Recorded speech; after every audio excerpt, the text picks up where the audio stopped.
ጀስስ ያስፈልጋታል። አንከፍት ምናምን አሉ ጎረቤት አንዷለም ጎሳ በቀነኒ ሞት እየነገደ ነው። ዛሬ ሁለት እጅግ አስገራሚ ታሪኮችን ይዤላችሁ መጥቻለሁ። አንደኛው ደስታቸው እጅግ ወደር የሌላቸው የማይጠገብ ህይወት የነበራቸው የሚመስል ታሪክ ነበረ። መጨረሻው ግን የኢትዮጵያን ልብ እጅግ አሳዝኗል፣ በእንባ አራሽቷል። ከዚህ በተቃራኒ ደግሞ ሁለተኛው ታሪክ መጀመሪያው መራር ሐዘን የነበረበት ህዝቡን በእንባ ያራጨ ይህ ነገር እንዴት ታለፈ ስንል እንቆቅልሽ ሆኖብን ነበረ። መጨረሻው ግን ያልተጠበቀ እንግዳ ሰርፕራይዝ ነገር ይዞልን በደስታ ተቀይሯል። የእነዚህ ሁለት ታሪኮች እውነት ታዲያ ከጀርባው ያለው ሚስጥር ምንድን ነው? የሞቱት ብዙ ሰው ያለቀው ሲባል አረ ያለቀ የለም አሉ። ያለቀ ሰው የለም። አላሰብን ሁሉ ይባል። ዛሬ ነው ያገኘው በአካል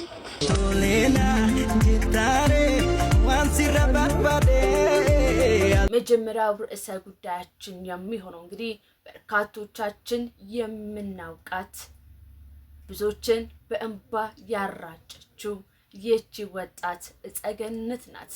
ትዝ ይላችሁ ከነበረ በአንድ ሚዲያ ላይ ወይም በአንቂ አንደበት ፖድካስት ላይ ቀርባ አባቴ ሞቷል ከተባለ ከ16 ዓመት በኋላ በህይወት ተገኘ፣ ከእኔ ጋር የነበራትን ኑሮ አቁማ ገዳም ገባች ስትል ነበረ ታሪኩ የተጀመረው። ታዲያ ይህን እውነት የጸገነት ታሪክ ነው። እስቲ እንከታተለው። ከዛ ያየቁ እንትና የሚባል ሰው እንደዚህ ሊሰራ ይመጣ በእንደዚህ ስራ እየሰሩ እንደዚህ በውሃ ጉድጓድ በውሃ በሽታ በውሃ ወለድ በሽታ እንደውም ሬሳ ከተነካ ሁሉ በሚተላለፍ በሽታ የሞቱት ብዙ ሰው ያለቀው ሲባል አረ ያለቀ የለም አሉ። ያለቀ ሰው የለም። አላሱ እንዳልስበት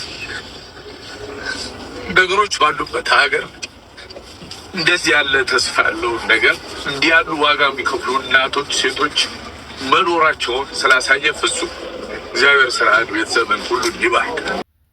ይህ በእንባ የተጀመረ ጅማሬ ነው። እጸገነት ዛሬ ጸጉር ቤት ከፍታለች።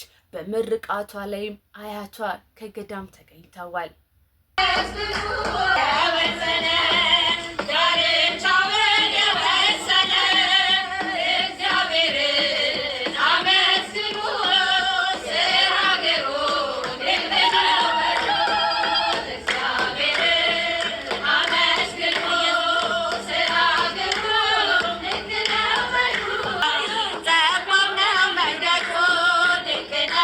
ጀምር ነገር መልካም ስለሆነ ማኪባ ማለትም ማርያም ኪዳነ ምሕረትና ባታ ማርያም ስለሆነ በቤታችን እሷ ተማምነሽባት በሁሉም የእሷ ስሞች በሶስቱም ስሞች ይህን ድርጅት ተቋም ስለከፈት ከሁሉም አብርቤሽ ወስደሽ ለዚህ ነው ህይወት ሁለት ገጽታ አላት። ዛሬ እጅግ ያስለቀሰን፣ ዛሬ እጅግ መራራ ሐዘን ውስጥ የከተተን ጉዳይ ቢኖር ነገ ደግሞ የተሻለን ትልቅ የምስራች ይዛ ትመጣለች። ብቻ እናንተ ጠንክራችሁ ከቆማችሁ፣ ብቻ እናንተ ከበረታችሁ፣ ብቻ እናንተና እግዚአብሔር የተገባውን ቃል ኪዳን ፈጽማችሁ ከሄዳችሁ እግዚአብሔር በብዙ ያስቀናል የሚያስብል የእጸገነት ታሪክ ነው። ከዚህ ታሪክ ሁላችሁም በጣም ደስተኛ እንደሆናችሁ በጣም እርግጠኛ ነኝ። ምክንያቱም ትላንት ያለቀሰችው ልጅ ዛሬ ግን የደስታዋ ቀን ነው። ታሪክ ተቀየረ ማለት ነው። አሁን የምነግራችሁ ግን እጅግ በተቃራኒው ሁኔታ ነው። ትላንትና የዚህ ቤተሰብ ደግሞ በደስታ የተሞላ ነው። ትንሿ ልጃቸው በደስታ ቤቱን አሙቃላቸው ነበረ። በስስት የምታያቸው እናቷ፣ በስስት የምትመለከታቸው፣ በናፍቆት የምትወራጭላቸው አባቷ ዛሬ ግን ይህንን ደስታቸው መቀጠል አልቻሉም። የአንዲት ድምፃዊ ባለቤት መሆን በራሱ ትልቅ ደስታ ይፈጥር የነበረበት ቤተሰብ ዛሬ ግን ከደስታቸው ጀርባ ትልቅ ህመም ፈጥሮባቸዋል። ይህ ታሪክ ሁላችሁም የምታውቁት የቀነኒ አዱኛ ቤተሰቦች ታሪክ ነው። ትላንት ደስተኛ የነበሩት ቤተሰቦች ግን ከአመታት በፊት ልጃቸውን ተነጥቀው ፍትህ ሳያገኙ ቆይተዋል። ፍትህ ተዛባ ይመስል ደግሞ ዛሬ ፍትህ ለነሱ በጣም ረዝሞባቸዋል። ተጠርጣሪ የተባለው ባለቤቷ ሙዚቃ አውጥቷል። ሙዚቃው ደግሞ የልጃቸው ታሪክ ነው። የኔም መቤት ሲል ያቆለባበሳት አንዷለም ጎሳ ማለትም የቀኒ አዱኛ ባለቤት ወይም የቀድሞ ባለቤት የነበረው አንዷለም ጎሳ ያቀነቀነላት ሙዚቃ ነው። የኔም መቤት ምንድነው የተፈጠረው? የቤቴ መስታወት የህይወቴ ብርሃን አንቺ ከሄድሽ ጉለቴ ታየኝ። መንገዱ ቢረዝምም መምጣቴ አይቀርም። ያኔ ሰዎች የሚሉሽን እነግርሻለሁ። በጉለቴ ውስጥ አንቺ የኔ እውነት ነሽ። አንቺ በሌለሽበት ቤት እኔ ጎዶሎ ነኝ፣ ባዶ ነኝ።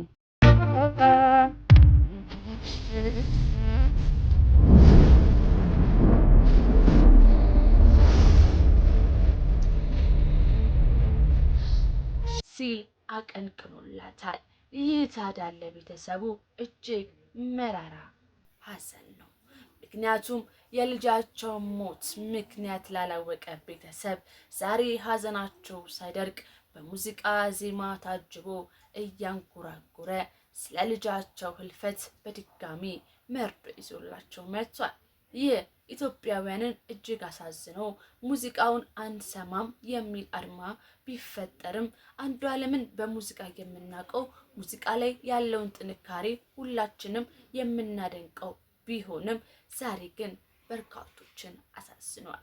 ነገር ግን 300,000 ፎሎወር የነበረው ወይም ሰብስክራይበር የነበረው የአንዷለም ጎሳ ዛሬ ላይ 450,000 እና ከዛ በላይ ሆኗል። ታዲያ ፍትህ ለቀነኒ ሲል የነበረው የኢትዮጵያውያን ድምጽ የት ገባ? በአንድ ቀን ቪው 300,000 ድምጾችን አግኝቷል። በዚህም ኮሜንቶቹ ላይ አንዷለም በርታ የሚል ኮሜንቶችን ተመልክተናል። እናንተ በዚህ ቪዲዮ ላይ ምን ተሰማችሁ? ምን ትላላችሁ? እኔ ግን አንድ ነገር ልላችሁ ወዳለሁ። ይህ ልላችሁ የምወደው አንድ ነገር ቢኖርም እናንተ አትቀደሙ እንጂ ከዛ በኋላ የሚሆነው ህይወት ይቀጥላል። ትላንት ላይ እንዲህ ባላረግ እንዲህ ባልሆን እንደዚህ ባልሆን ያላችሁላችሁ ነገሮች እናንተ ከተቀደማችሁ ህይወት ያቆማል። እናንተ ከተቀደማችሁ ህይወት ያቆማል። እናንተ አትቀደሙ እንጂ ህይወት ይቀጥላል። ቀነኒ አዱኛ ተቀድማለች፣ ህይወት ይቀጥላል። ኢትዮጵያውያን እጅግ የሚያሳዝን መርዶ እንደሆነ አውቃለሁ። ነገር የሁለቱ የህይወት ገጽታ እጅግ ስለገረመኝ ለእናንተ ይዤላችሁ መጣሁኝ። ዛሬ ደስተኛ ብትሆኑ ነገ ህይወት የት እንደምትወስደን አናውቅም። ዛሬ ደግሞ የተለያየ ሀዘን ውስጥ ብትሆኑ በጣም ተጨንቃችሁ ራሳችሁን ሌላ ታሪክ ውስጥ አግኝታችሁት ቢሆን ነገር ግን የሳቃችሁ ምንጭ ይሆናል።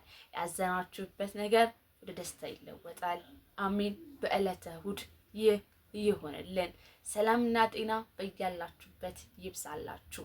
እስካሁን አብራችሁ የነበራችሁት ምናሉሹ የዩቲዩብ ቻናላችን ላይ ነው።